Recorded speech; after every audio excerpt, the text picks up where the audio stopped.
এই সবাই নমস্কার। আজকে আমরা এখানে সকলে সমবেত হয়েছি ভারতবর্ষের প্রজাতন্ত্র হিসেবে আত্মপ্রকাশের ৭৬তম দিবস অর্থাৎ প্রজাতন্ত্র দিবস উদযাপন করতে। এই দিনটি আমাদের কাছে অত্যন্ত একটি গুরুত্বপূর্ণ ঐতিহাসিক দিন। এই দিনে ১৯৫০ সালে আমরা সভারেন ডেমোক্রেটিক রিপাবলিক অর্থাৎ একটি সার্বভৌম গণতান্ত্রিক প্রজাতান্ত্রিক রাষ্ট্র হিসেবে আত্মপ্রকাশ করি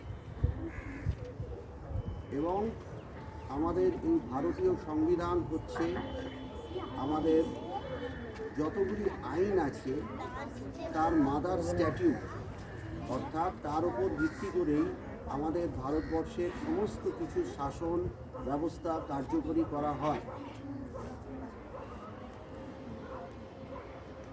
আমরা এখন একটা জায়গায় আসতে পারি যে আজকে আমরা যে ৭৬তম প্রজাতন্ত্র দিবস উদযাপন করছি তার থিম কী। অর্থাৎ প্রত্যেক বছর প্রজাতন্ত্র দিবসে